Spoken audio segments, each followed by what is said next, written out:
Ser Podcast.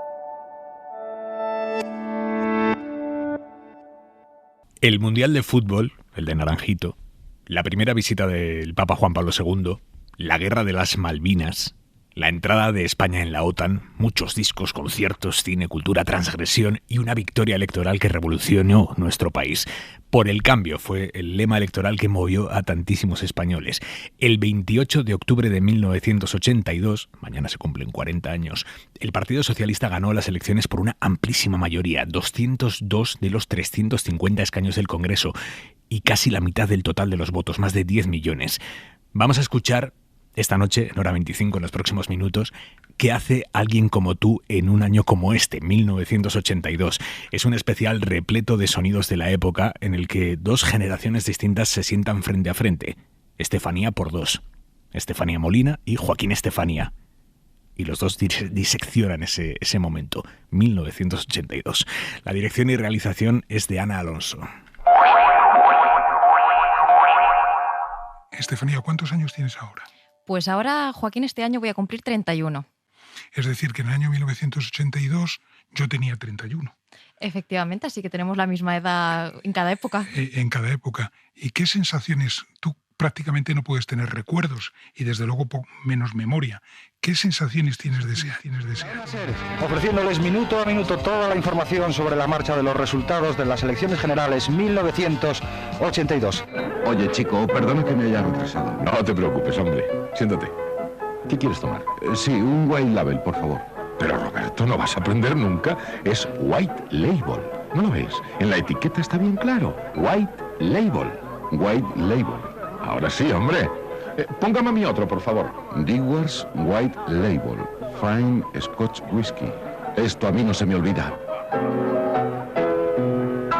Declaro abierto el 12º Campeonato del Mundo de Fútbol 1982.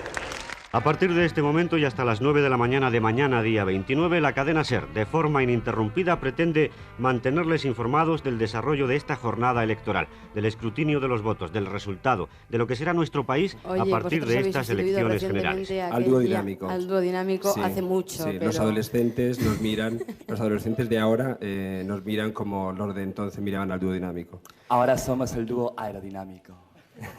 Yo llego a firmar autógrafos en pechos, muslos, etcétera, Monte de Venus y tal. ¿Por qué habéis prescindido de aquella banda de superestrellas que os acompañaba antes para haceros acompañar por esta banda sonora que lleváis ahora? ¿Es porque no os dejaban bastante sitio en el escenario? La verdad es que yo cada vez necesito más sitio en el escenario. Mi naturaleza tiende a expandirse. No puedo controlarla. La victoria del Partido Socialista Obrero Español, que ha obtenido entre 194 y 202 escaños. En todo caso, según anticipábamos a las 11 de la noche, mayoría absoluta. ¿Cuál es la mayor estupidez que se ha dicho sobre vosotros? Que somos chicos.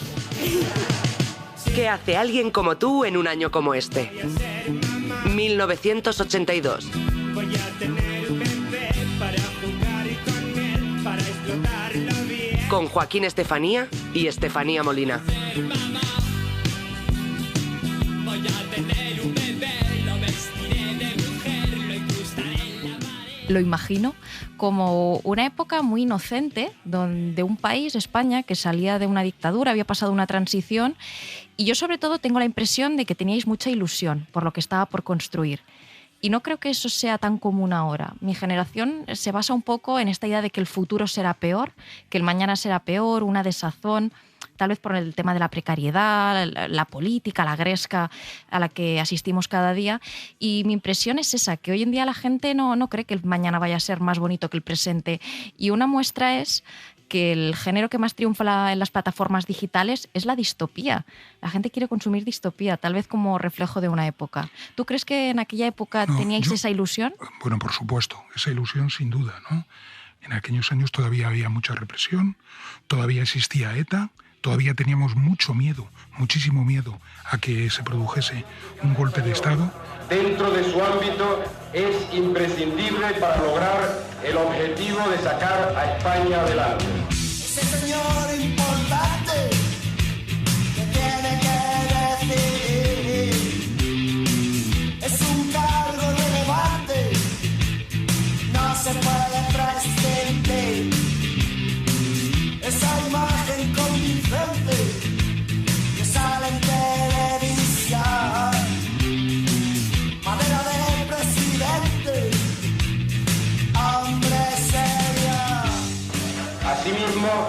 es necesario el esfuerzo de todos los funcionarios civiles, militares y fuerzas de orden público, cuya labor al servicio del pueblo... Realmente el éxito de Felipe González y el éxito de los socialistas en el año 1982 es convencernos de que si ellos ganaban, se nos iban a acabar esos miedos. Y ese es un poco el éxito de lo que ocurrió en ese tiempo, ¿no?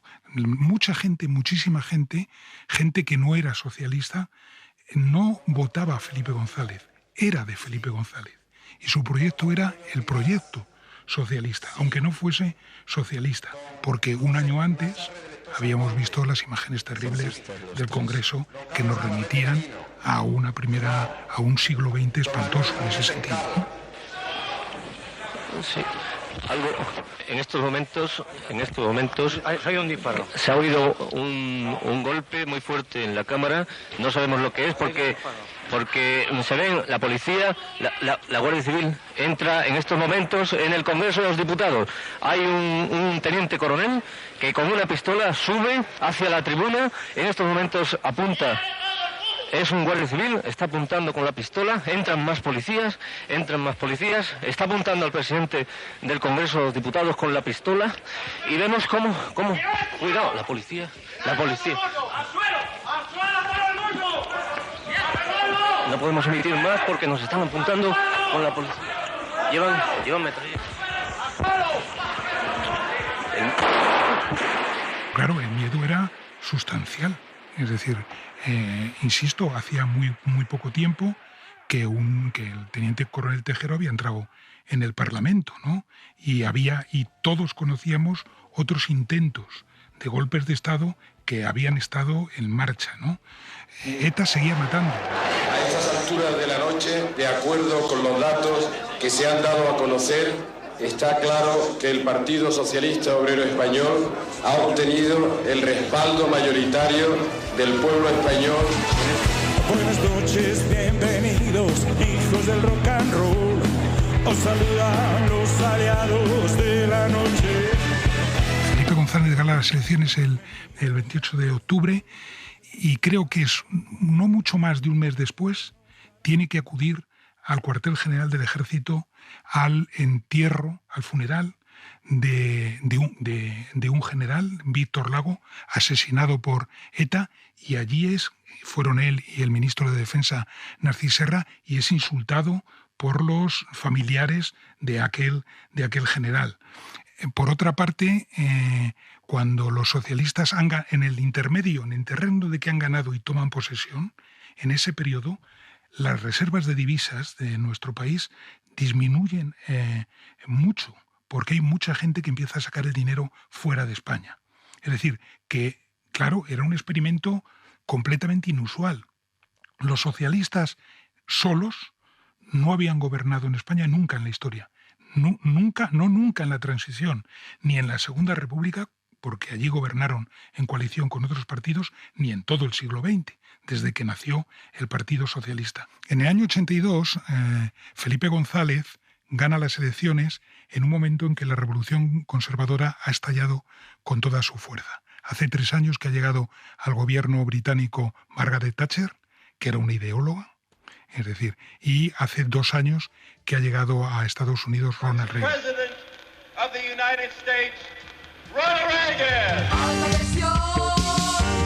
A mi alrededor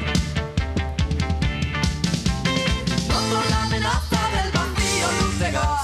Siento que la gente me rehuye más y más y más y más. Los dos hacen piña para conseguir que los valores conservadores de la revolución conservadora, lo que muchos años después se llamarían los neocons, es decir, sean dominantes.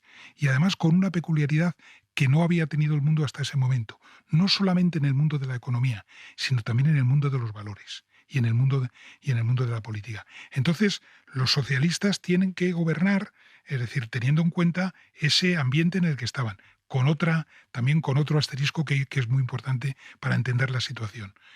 Un año y medio antes de que ganen los socialistas en España, han ganado en Francia. François Mitterrand llega a la presidencia francesa y pone de primer ministro a otro socialista. Aplican inmediatamente, según han llegado, un programa socialdemócrata clásico, por llamarlo. Subida del salario mínimo, impuesto a las grandes fortunas, jornada laboral semanal de 39 horas, todavía estábamos hablando de eso, poder a los sindicatos, nacionalización de bancos y empresas industriales, etcétera, etcétera. Y es tal el batacazo que se dan. Primero, porque el paro sube exponencialmente. Y segundo, porque los mercados se resisten como gato panza arriba a ese programa, que más o menos entienden que no es posible lo que ahora se denominaría keynesianismo en un solo país, ¿no? Y que tienen que adecuarse un poco al medio ambiente político de la época que es ese, ¿no? Uh-huh. Esa no es la única razón para que cambien el programa, lo metan en el cajón y empiecen a aplicar otro, ¿no? La otra razón fundamental, como antes decíamos, es que en España no se había hecho la revolución industrial, ni la primera ni la segunda. Y lo que les puedo decir a esos aspirantes a trabajar, que no piden una cosa, no piden la luna, piden trabajo, piden supervivencia, les puedo decir que nuestro esfuerzo no estará nunca frenado en esta tarea de crear 800.000 puestos de trabajo en 4 años. ¿Por qué no ahorra hasta 75.000 pesetas en su próxima declaración sobre la renta? Es muy sencillo con la nueva cuenta fiscal de ahorro del Banco Atlántico. No has encontrado lo que buscas todavía. Lo que te ofrecen no puede llenar tus días. Cansado de sentir que el tiempo pasa y que va a ser de ti. Yo a veces me pregunto, pues, cómo era ser clase media en aquel momento, ¿no? Porque al final, ¿qué es lo que lleva a que la población española vote masivamente a una fuerza de izquierdas? No sé cómo era el caldo de cultivo. ¿Había alguna especie de indignación, como se ha vivido en los últimos tiempos en este país, pues con los ricos, la casta? ¿Cómo se sentía qué era ser clase media? ¿Cómo se sentía la gente en relación con todo eso? Bueno, fundamentalmente es el momento en que se crea la clase media en España. Es decir, ese momento es el momento en donde a través de esos instrumentos de los que hemos estado hablando, es decir, se crea una clase media creciente en España. Y entonces ocurre que esa clase media, es decir, es, por decirlo de alguna manera, una clase que no tiene capital para dejar de trabajar y que tiene que trabajar todos los días, es decir, pero trabajando todos los días progresa. Sí. Y entonces ocurre lo que no ocurre ahora. Es decir, que al progresar tiene posibilidades de tener un trabajo, tiene posibilidades de tener una vivienda, etcétera, etcétera, y todas las cosas. Que es lo que la diferencia del momento actual, ¿no? Empiezan a pagarse impuestos de una manera, aunque eso viene de UCD, ¿eh? Eso no lo he puesto entre los valores del Partido Socialista. El Partido Socialista lo completa, ¿no? Es decir, pero se empiezan a pagar impuestos. Antes nadie pagaba impuestos. ¿Y la gente lo entendía, lo de pagar impuestos? Porque ahora parece, bueno, que hemos descubierto un nuevo debate, pero tú, en ese momento, ¿qué pensaba la gente de los impuestos? Hubo que hacerlo porque era, si tú querías educación, pensiones y sanidad, con algo lo tenías que pagar. Y ahí había noción Ten en cuenta que en aquel momento no existía el Banco Central Europeo ni existía Europa. Uh-huh. Es decir, tú lo tenías que sacar todo de aquí. Es decir, no había otro sitio donde sacarlo. Es verdad que la campaña que en su momento se hizo sobre la reforma fiscal, que así se llamó también, fue muy pedagógica. Pero no hubo ningún choque. Aquí no ha habido, como en otros países del mundo, esos insumisos fiscales, es decir, que aparecen y no quieren pagar impuestos. Ahora es cuando tenemos, como tú bien sabes, un debate sobre este aspecto, pero eso no ocurrió nunca. Claro. Es decir, tampoco hemos tenido, como bien sabes, es decir, unos impuestos que sean confiscatorios. En ningún caso. ¿Y la impresión era que los ricos iban por otra vía? Porque eso sí que es una impresión que está ahora muy extendida. La idea de, fíjate, ¿no? Aquí tenemos unas fortunas que se pueden ir al extranjero. Sí, pero ese no fue el problema. En ese momento no era el problema. El problema fundamental en aquellos momentos era sanidad, educación, pensiones. Y como te decía, y paralelamente que no nos diesen un disgusto los militares y nos devolviesen al siglo XIX. Es decir, entonces, sofisticar las cosas. Sí. Para hablar en aquel momento de casta, de ultra ricos, estaban presentes, todo el mundo sabía quiénes eran. Algunos de ellos habían financiado la guerra civil. Uh-huh. Y estaban vigentes, pero no estaba en la agenda. Convivían personas nacidas y crecidas en una dictadura con sus hijos que, vamos, se lo podían permitir casi todo, ¿no? En la época del destape, de salir a la calle, de poderte besar tal vez en la calle que no lo habías podido hacer en la dictadura. Eso tiene que ver con otras cosas, pero lo principal es que cuando llegan los socialistas al poder llega una nueva generación de gente muy joven, sin ninguna experiencia prácticamente en el arte de gobernar. Casi ninguno de los ministros había tenido ninguna experiencia previa en gobernar un país. Los ayuntamientos, que fueron los primeros entes que instaron al cambio en el año 1979, se ganan las elecciones socialistas, las elecciones municipales socialistas y comunistas, y empiezan a gobernar ayuntamientos como el de Madrid, Barcelona, etc. Muchos de los ministros, o bastantes de los ministros, son antiguos concejales que la única experiencia que tienen es la que han tenido antes. Fíjate qué bueno esto, porque hoy en día lo que se critica es que hay muchas fuerzas políticas que tienen a cargos que no han gobernado nunca. Y uno puede decir, bueno, es que la política, las decisiones las toma un político, luego tiene una administración que las ejecuta. Pero esto, sabes que ha sido como una crítica peyorativa a algunos. Y pero en ese momento confiesas que había gente que no había gobernado nunca y ahora los vemos como... La mayor parte, pero no solamente les ocurre a ellos, los que fuimos directores de periódicos jamás habíamos dirigido un periódico, o los directores de cine jamás habían dirigido cine. Se produce una eclosión en el país. El problema es que esa generación, en vez de irse cuando tuvimos que irnos, hemos durado demasiado tiempo. Y se ha producido un tapón, es decir, que ahora se está viviendo. Es decir, pero en aquel momento no. En aquel momento hay una diferencia sustancial en los políticos de Alianza Popular y los políticos de Unión de Centro Democrático con los políticos del Partido Socialista, que llegaban todos de nuevas. Todos eran chavales que tenían 31, 32, 33, 34, 35 años y que se ponen a gobernar un país, ¿no?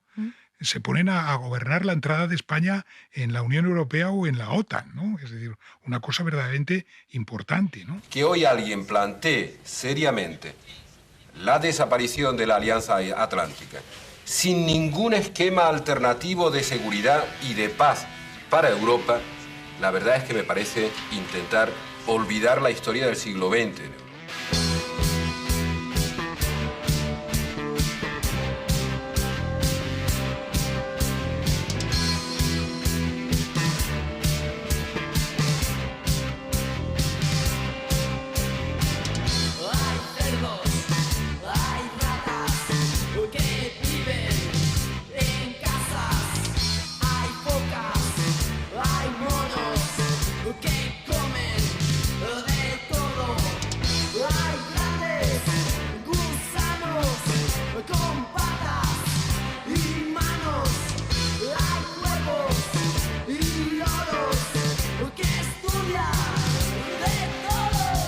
Queríamos ser europeos, pero queríamos ser otanistas, porque este debate creo que nunca había estado más abierto que en este año 2022. No sé si en esa época estaban muy dibujados los antiotanistas.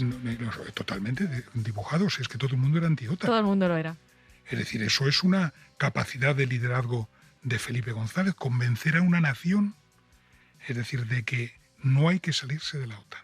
Cuando su campaña electoral había tenido, digamos, como frontispicio fuera de la OTAN, salirse de la OTAN. Entonces, ese cambio es abismal, eso pertenece ya a 4 años después, del 82, aunque va preparando desde el primer momento, pero en el año 82 los socialistas son profundamente anti-OTAN. El Partido Socialista se presenta a las elecciones con un programa electoral cuya parte económica tira inmediatamente a la basura. No estoy hablando del programa político.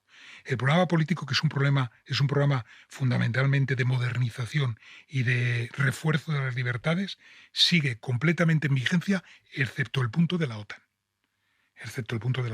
Pero no en ese momento. Es decir, en el año 82, España entra en la OTAN en el año 1982 con un presidente que se llama Calvo Sotelo. Y Felipe González hace toda la campaña electoral del año 1982 diciendo nos saldremos de la OTAN. Fíjate, pasa el año 83, que es un año de una crisis económica brutal. Pasa el año 1984, pasa el año 1985 y alrededor del año 1985 y la entrada de España en la Unión Europea se empieza a decir, bueno, Es decir, no es malo. Desde luego tenemos que hacer el referéndum, pero nuestra postura en el referéndum va a ser que España siga en la OTAN, no que salga. ¿Considera conveniente para España permanecer en la Alianza Atlántica en los términos acordados por el Gobierno de la Nación? Para saber que esto va, no necesito descender, quiero respirar, necesito aire, por favor, no aguanto más. ¿Y cómo pasa uno de abanderar que no? Los ciudadanos de España tendrán en su mano decidir su propio futuro. Tendrán en su mano el ser consultados si quieren o no pertenecer a un bloque militar. Os la envaináis. Sangrando. Pero hay una clara conciencia de, 1, la Alianza Atlántica no es sustituible, 2, el vínculo transatlántico debe mantenerse. Necesito sustancias para soñar. ¿Cómo tú haces cambiar a la opinión pública o te presentas delante de la opinión pública? Porque esto ahora sería... Las decisiones hoy en día se toman a golpe de encuesta. ¿Y la derecha qué opinión tenía de la OTAN? Que sí. Pero votó, se abstuvieron los muy burros, ¿no? Fíjate, y luego hay una parte del PP que se considera hoy en día súper otanista. ¿Tú crees que es posible? Se abstuvieron, Fraga Iribarnes y la Alianza Popular se abstuvieron y le dejaron todo el campo al otro. Pero eso, para una politóloga como tú, merece la pena que acudas a los vídeos de la época y todo eso, porque eso es, iba a decir acojonante, no sé si se puede decir así, ¿no? Es decir, eso es una cosa verdaderamente inverosímil. ¿Cómo va girando incluso el mismo día, el 12 de marzo, lo recordaré siempre, que se hace la votación de la OTAN? Los primeros sondeos y lo que todo el mundo creemos ese día es que los socialistas pierden. Pero a media tarde todavía estábamos seguros, porque era inverosímil que ganasen si todos habíamos participado en manifestaciones gigantescas. Habíamos firmado manifiestos, todo eso, ¿no? Sí. Y ganaron. La ilusión que podía tener en ese momento la gente por haber votado una fuerza de izquierdas, algo tan inédito en España, no sé si quedó como aguada por el hecho de que mete el programa económico en el cajón, todas esas políticas ambiciosas, como eso se vive en un contexto además de que la inflación era alta. Igual no era tan alta como en tiempos precedentes, pero era muy alta. O igual la gente, pues obviamente había unas clases bajas que tenían expectativa de gran mejora. Como verás, no se extingue porque las siguientes elecciones vuelve a ganar. Vuelve a ganar. Por mayoría absoluta, también, de nuevo, ¿no? Y además eso le había ocurrido también a Margaret Thatcher. British sovereign territory has been invaded by a foreign power. After several days of rising tension in our relations with Argentina, that country's armed forces attacked the Falkland Islands yesterday.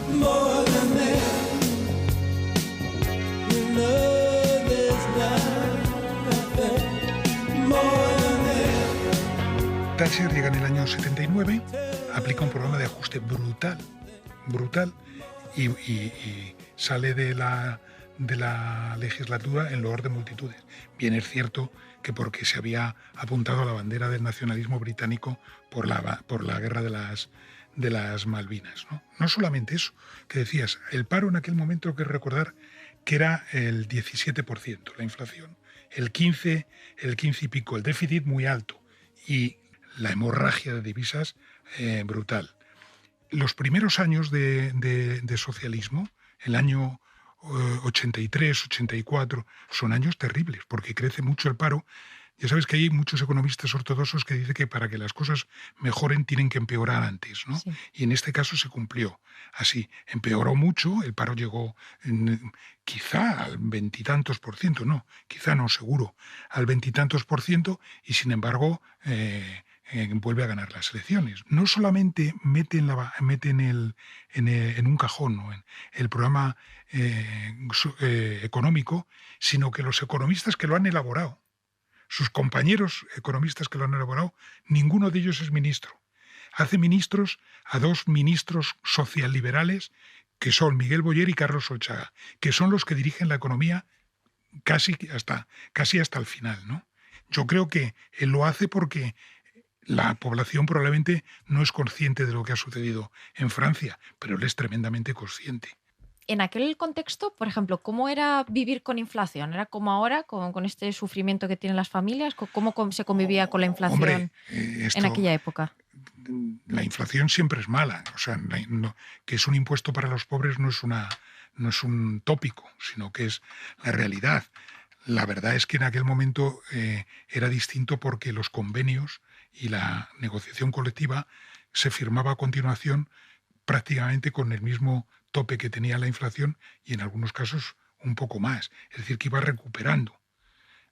Luego eso también lo ajustan para que no sea así, ¿no? Es decir, pero yo no recuerdo en aquellos momentos la inflación como el primer problema. El primer problema era el paro. Mientras que hoy el paro es un problema para los que están en paro. ¿Y el paro ahí por qué venía? Porque digamos que no había suficientes empresas, suficiente tejido industrial. Porque están haciendo esta reconversión, están haciendo esta modernización del país. Recuerdo que González y sus ministros decían, España no estuvo nunca en la primera ni en la segunda revolución industrial, tenemos que estar en la tercera, tenemos que llegar a la tecnología, tenemos que hacer todo esto. La industria, una frase terrible que decían, la mejor política industrial es la que no existe. Es decir, y eso dio lugar a toda la reconversión industrial y todo aquello que tuvo lugar. Es decir, pero el paro crece exponencialmente, ¿no? Y ahí también teníais esta frase que se cree que todavía dice alguna gente, con Franco se vivía mejor, la gente tenía empleo, más seguridad en las calles. O sea, estos tópicos estaban en ese momento, como ahora parece que hay gente que los cree. Pero son muy minoritarias. Acuérdate que es que ahora tenemos un gobierno y una oposición que entre los dos juntos no llegan ¿tú sabrás a cuánto? Al 40% de los votos entre los dos, ¿no? Mientras que en aquel momento uno solo uno de cada dos votaba a Felipe. Es una brutalidad. Claro. Y cuando a uno le explican vamos a hacer un proceso hacia un estado del bienestar, uno que piensa, uno sabe lo que es un estado del bienestar. O sea, que ¿cuál es la relación con...? Sí, porque son muy pedagógicos. Ningún ciudadano debe sentirse ajeno a la hermosa labor de modernización, de progreso y de solidaridad que hemos de realizar entre todos. Aquí me colé y en tu fiesta me canté, Coca-Cola para todos y algo de comer. Mucha niña mahona, pero ninguna sola, luces de colores, los pasaré bien. Había mucha pedagogía social. Había mucha pedagogía. ¿Y dónde la hacían? Las entrevistas, los medios. Sí, en los medios, en todas partes. No como ahora, que básicamente es leer el argumentario. Allí la gente explicaba bien su programa político. Y he hablado de 2 ministros, pero también había ministros socialdemócratas. Allí se dividieron, es decir... Pero esas almas siempre conviven. Se dijo que había los socialliberales y el sindicato del gasto. El sindicato del gasto eran los ministros socialdemócratas que no querían hacer recortes, sino más inversión en aspectos como la educación y la sanidad, etcétera, etcétera. Y se produjo desde el primer momento un combate ideológico entre ellos. ¿Y la relación con los sindicatos cómo era? Porque ahora parece que los sindicatos son pues algo anejo a la política, pero vamos, influye poco. Hasta este gobierno, digamos que todos estos años como de austeridad o de precariedad o de ruptura de esos lazos. En el año 82 los sindicatos todavía eran la correa de transmisión de los partidos políticos. Es decir, que Comisiones Obreras se vinculaba mucho más con el PC y UGT se vinculaba con el Partido Socialista. Hasta tal punto de que en las elecciones sindicales del año 82 las gana UGT, cosa que no ha vuelto a ocurrir nunca, ¿no? Que ahora ya desde hace mucho tiempo el primer sindicato es Comisiones Obreras, ¿no? Pero en aquel momento, arrastrados como todo por el poder del socialismo, UGT gana las primeras elecciones sindicales. En un principio las relaciones fueron muy buenas, hasta tal punto de que los ministros de Trabajo, los primeros ministros de Trabajo del Partido Socialista, son ex militantes de UGT que dejan de serlo para ser ministros de Trabajo.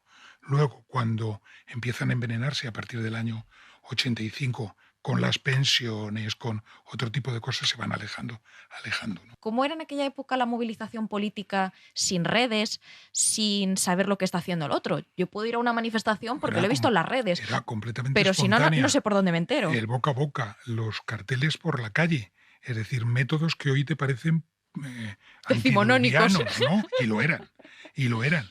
Pero os enterabais. Todo el mundo. Es decir, estuvo, bueno, en la manifestación del 23F, un año antes de que llegue Felipe González por las calles de Madrid, se dice que hubo 1,5 millones de personas. 1,5 millones de personas es todo Madrid.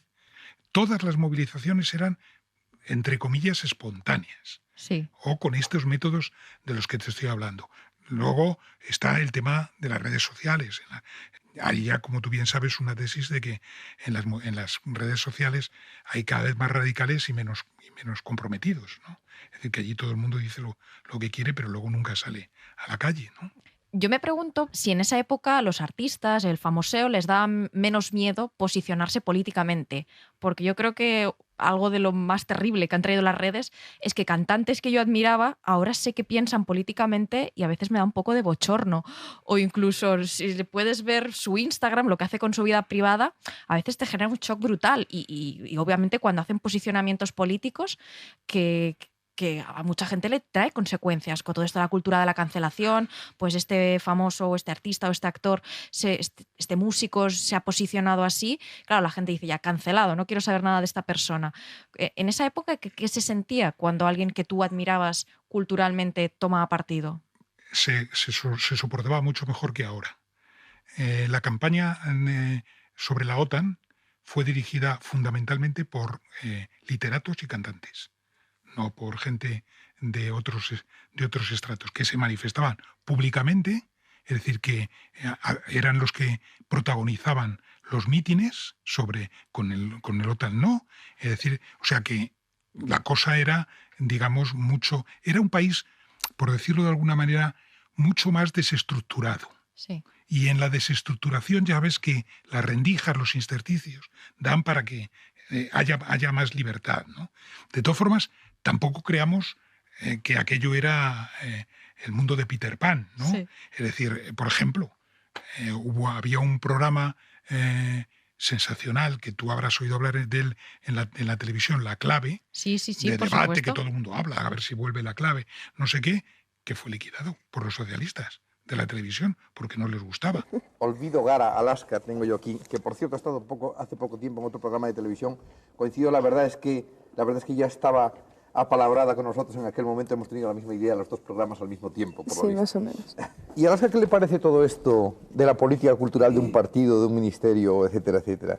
Y en general los buenos modales o los modales. Bueno, sobre la política cultural de un partido, parece que es fundamental, sobre todo para dar un poco la representación del ideal que pretende el partido.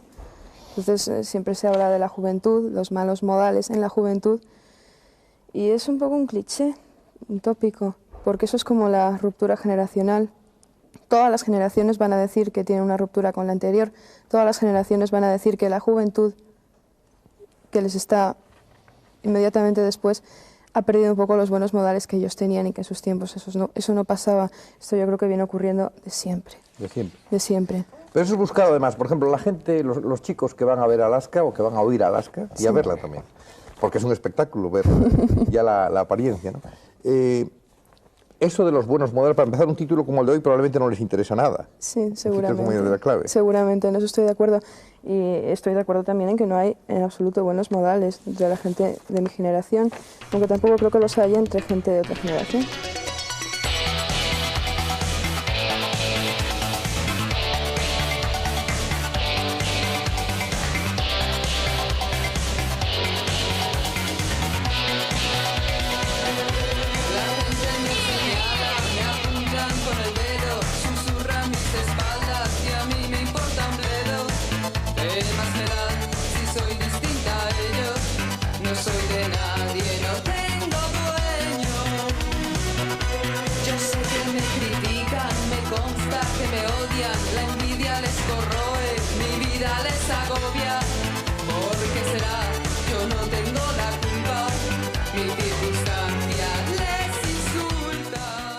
Había un programa de música y entretenimiento que dirigía una periodista maravillosa que se llamaba Paloma Chamorro, que se llamaba La Edad de Oro, en donde salieron unas señoras, un grupo que se llamaba Las Vulpes, que en una canción su primera estrofa decía "Yo quiero ser una zorra".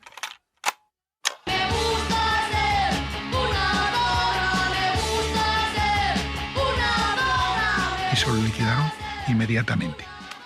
Así que, es decir, yo creo que en estos momentos estamos viviendo un problema brutal de corrección política. Fíjate, pese a lo que dices, mi impresión es que en aquella época decíais bastante lo que os daba la gana. Había o yo lo veo con una sensación de libertad.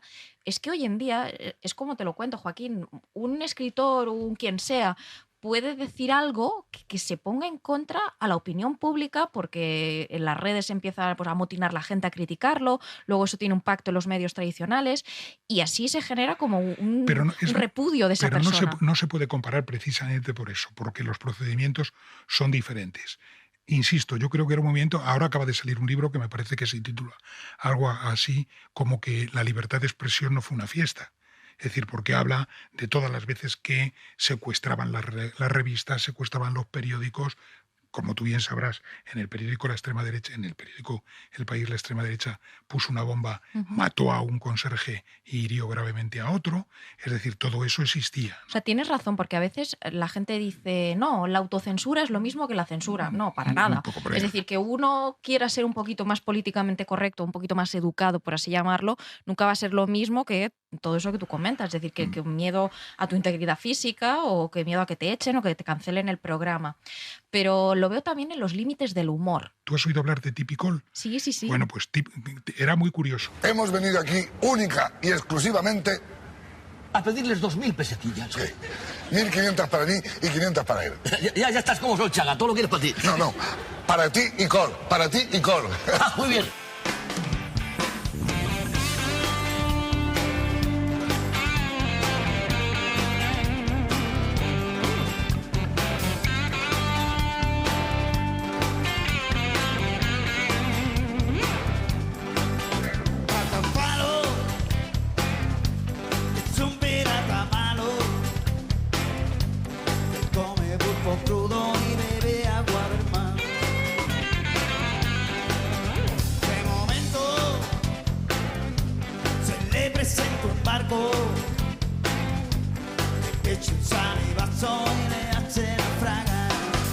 Tip y Col era una pareja en donde Tip era de Alianza Popular y Col era del Partido Socialista. Y trabajaron juntos hasta que lo dejaron en los años 90 y tal, ¿no? Y participó Col en esa. Pero ya estaba cambiando también el sentido del humor. Como todo. Es decir, es que era pasar de una España en blanco y negro a la España en color.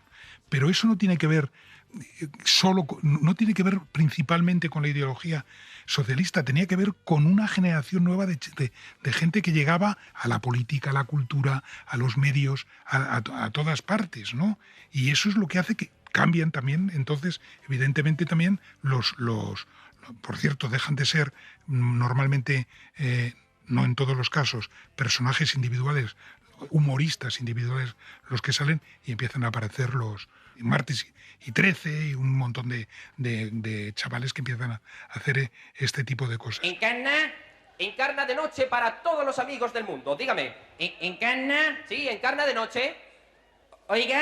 Sí, oigo perfectamente, gracias a que tengo ¿Me oiga, por favor? Sí, la oigo perfectamente. Vamos a ver, amigo. ¿Encarna? Encarna de noche para todos los amigos de España, dígame. ¿Sí? Pero date prisa, mira qué pelos traes. Pero hombre, si es que no me puedo ni quitar el pijama. Pues yo vengo de la ducha, no te digo más. Pero si es que este no puede ser nuestro programa, pero si no tenemos hora todavía. ¿Y esta sintonía entonces qué es? Hombre, si es la que hemos elegido, pues es que vamos a tener que empezar. Vamos a tener que empezar. ¿Y ahora qué hago yo sin maquillarme?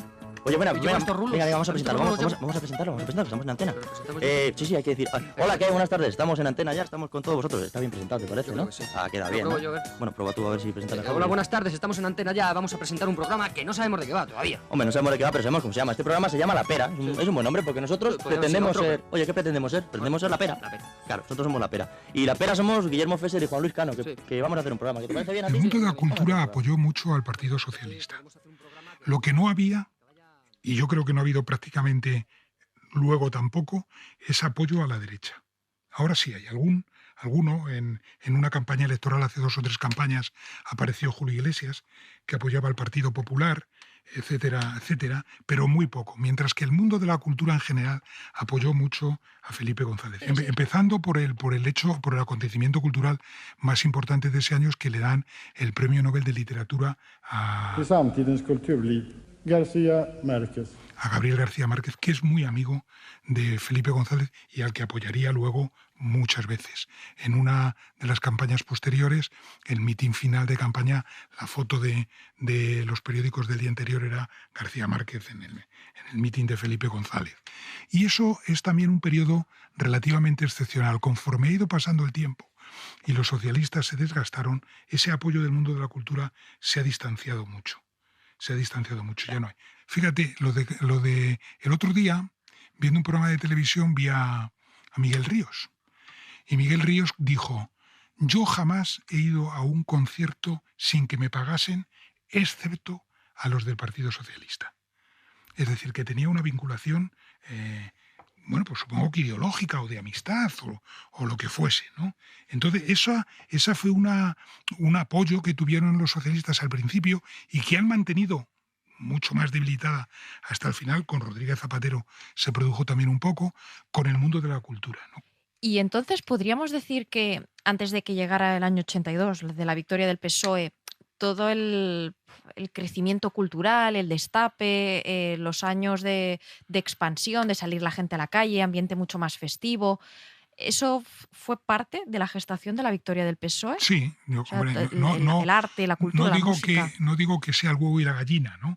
Es decir, pero sí tenía que ver mucho. Fue un clima de opinión que acompañó. Que acompañó muchísimo. Un mundo, un país que había estado en dictadura tantísimos años y que de la dictadura había pasado a un experimento tan raro como fue en su momento Unión de Centro Democrático, que al ser de centro no se sabe exactamente qué es en cada momento, aunque era demócrata, por supuesto, que lo era, conduce casi irremediablemente a que el mundo de la cultura, que es un mundo generalmente, o que ha sido hasta hace poco tiempo un mundo generalmente progresista o de izquierdas, apoyase mucho al Partido Socialista. También, por ejemplo, apoyaron mucho, aunque muy minoritariamente, al Partido Comunista. ¿Y por qué la derecha o el centro o la UCD y luego AP no cuida todo eso de la cultura? Es decir, ¿por qué no hay una relación con el mundo de la cultura? Eso nos llevaría, tener en cuenta que no solamente ocurre en España, sino que ocurre prácticamente en todas partes, ¿no? ¿Y tiene que ver con la dictadura? ¿Tiene que ver con el franquismo? No. Tiene que ver con que el mundo de la cultura en general suele ser un mundo más progresista que otros espacios, ¿no?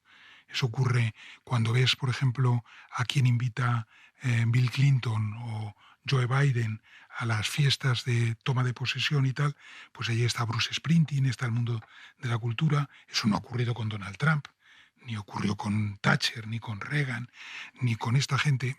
Eso responde a otros.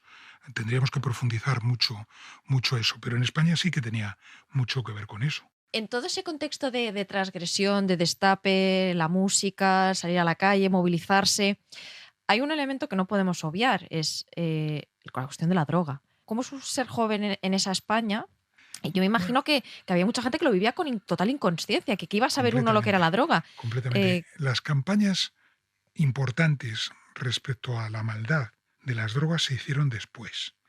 Durante mucho tiempo, o durante algún tiempo, hombre, no te digo que hubiera manga ancha, es decir, pero bueno, se consideraba parte, en el caso de las drogas blandas, no en el caso de las drogas más duras, parte de la movida.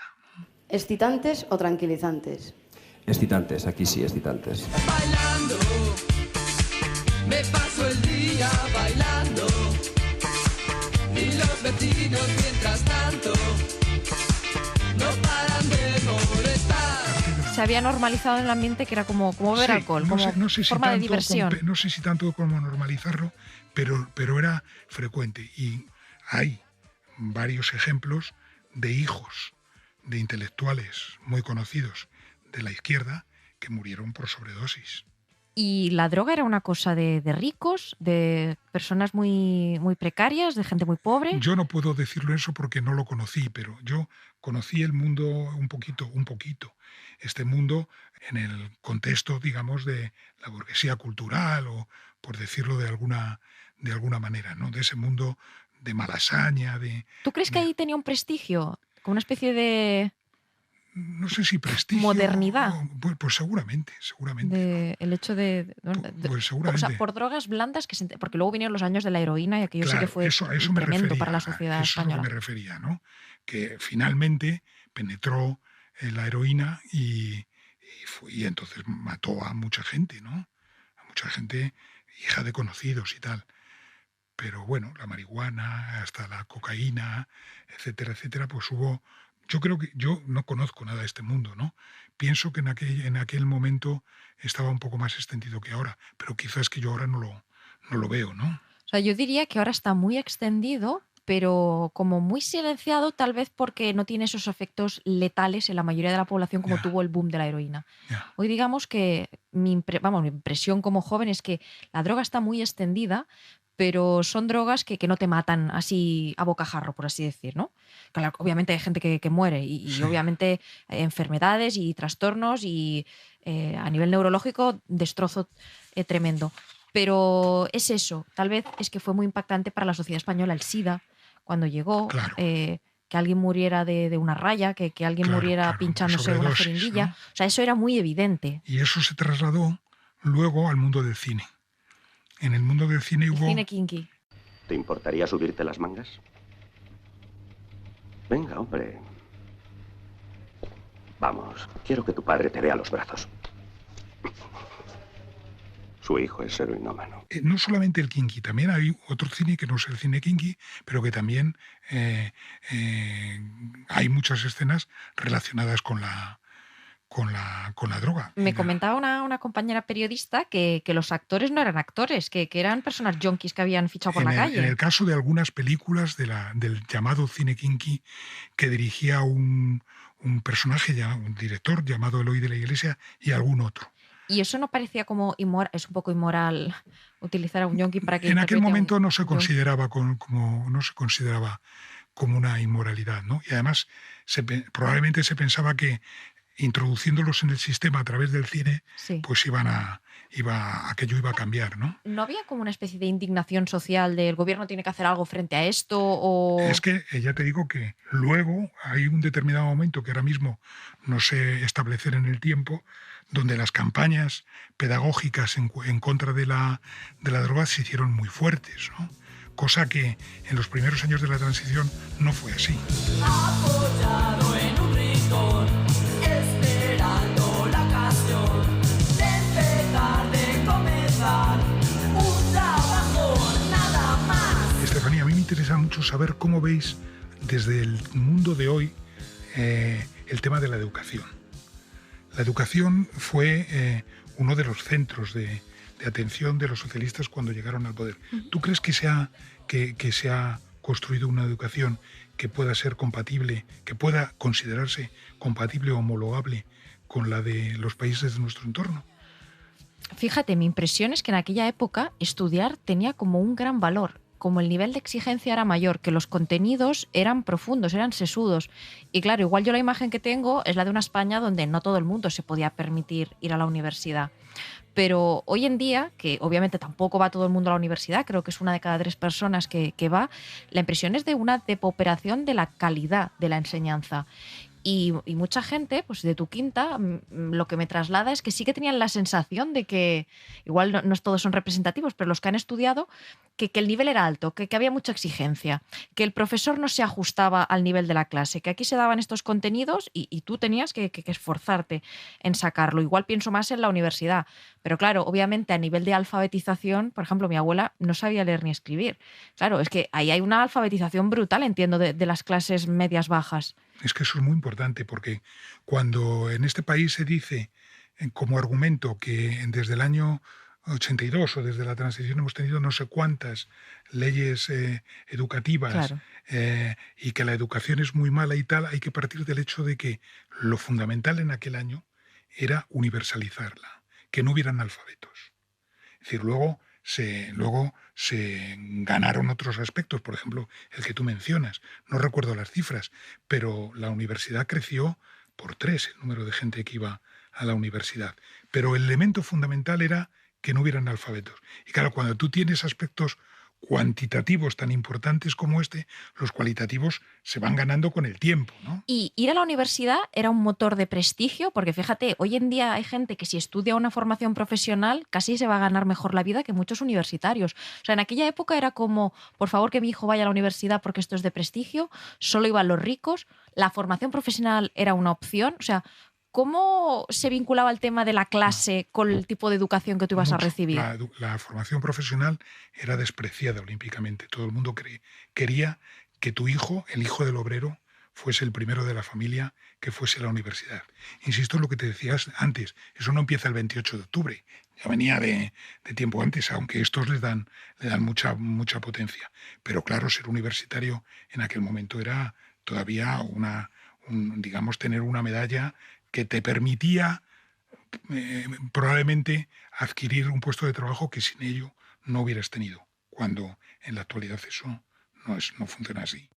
Quiero que me cuentes cómo es esa noche electoral de la victoria de Felipe González, algo inédito en la democracia española, que llegue un partido con tanta fuerza de izquierdas al poder. Bueno, fue, digamos, un poco el epítome de todo lo demás, de lo que había ocurrido.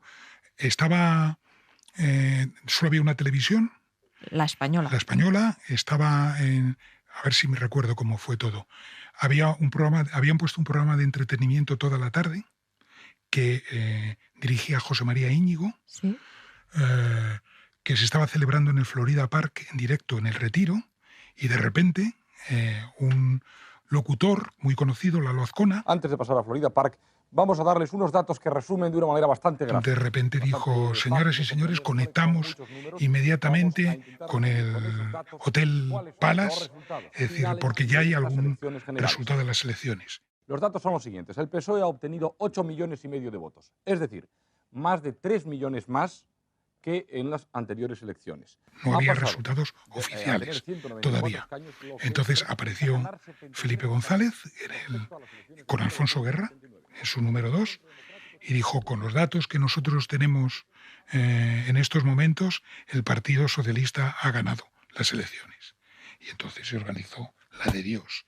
Toda la explanada del Palace y del Congreso estaba llena de gente, y toda la Plaza Mayor de Madrid estaba llena de gente. ¿Era previsible esa victoria? Completamente. O sea, ahí los sondeos... Era completamente previsible. ¿Ya acertaban? Por eso que te digo, primero porque se habían celebrado unas elecciones andaluzas unos meses antes y aquello había sido más arrollador, sacaron más en las andaluzas que en la general. Pero en aquel momento, volvemos a lo que hemos dicho, entre un partido, una alianza popular con un líder que era un exministro de Franco, con un partido comunista cuyos líderes eran gente proveniente de la guerra civil y que estaba también destruido, y la potencia que tenía el Partido Socialista en aquel momento, pero insisto, en muchos casos por aspectos generacionales, no porque la gente fuese socialista, había muchos socialistas, pero no todos, ni mucho menos. Aglutinaba la ilusión por el cambio, a fin de cuentas. La gente consideró que ahí cristalizaba su ilusión de un país más desarrollado, de todas las reformas que había que acometer. Y en color, y moderno, y todas estas cosas, ¿no? Quiero decirles también, como le he dicho a mis compañeros muchas veces, y ellos lo saben muy bien, que el Partido Socialista no es el que hace el cambio, no es el dueño del cambio, no tiene el patrimonio del cambio. El patrimonio del cambio lo tenéis vosotros. Entre todos con nosotros podemos hacer el cambio. O sea, tú lo recuerdas como una época de color. Yo lo recuerdo como una época de color porque yo era joven. Y yo tenía 31 años, como tú. Y todo esto nunca creí que lo iba a ver. Había vivido 25 años de mi vida con el franquismo. Pues fíjate, si tuviera que explicarle esta época a él o la Estefanía de dentro de 40 años, la explicaría en blanco y negro. Y tú me la explicas en color, la tuya. La mía yo se la explicaría en blanco y negro. Claro, porque es que ahora estamos hablando de una involución en muchas cosas, ¿no? Un día más me quedaré sentado en la penumbra de un jardín tan extraño. Cae la tarde y me olvide otra vez. Adiós, Estefanía. Ha sido un gusto compartir estos recuerdos y estos análisis contigo. Muchas gracias a ti, Joaquín. El placer ha sido mío, desde luego. Y la verdad que creo que hemos hecho un buen tándem analizando el año 82 y todo lo que significa. Un abrazo. Al compás de las horas, dibujando una elipse, me quedaré entre el sol y mi corazón, junto al estanque me atrapó la ilusión, escuchando el lenguaje de las plantas, y he aprendido a esperar sin razón. Soy metálico en el jardín botánico, por mi pensamiento sigo el movimiento de los peces en el agua. Un día más me quedaré sentado aquí, en la penumbra de un jardín tan extraño. Cae la tarde y me olvidé otra vez de tomar una determinación, esperando un eclipse me quedaré, percibiendo un enigma al compás de las horas, dibujando una elipse me quedaré entre el sol y mi corazón.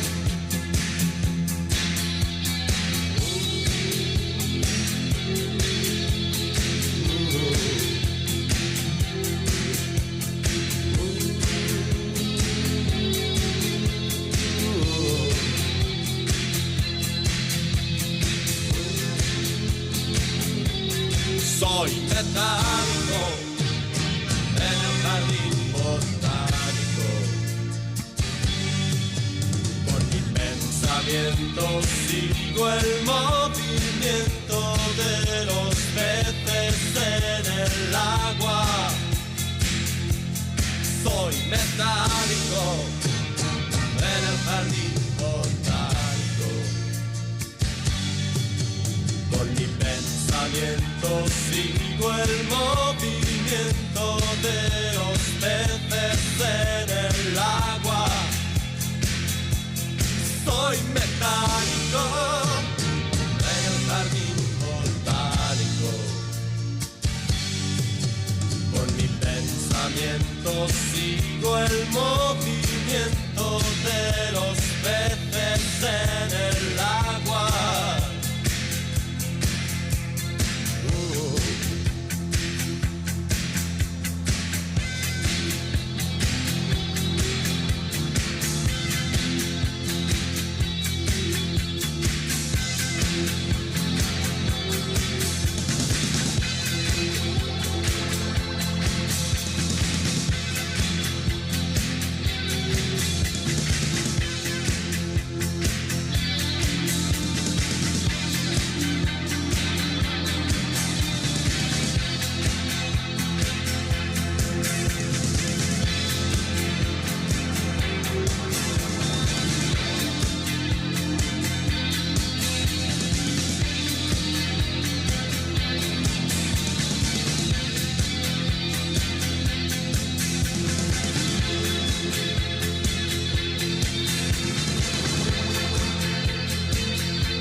Cadena SER. La radio.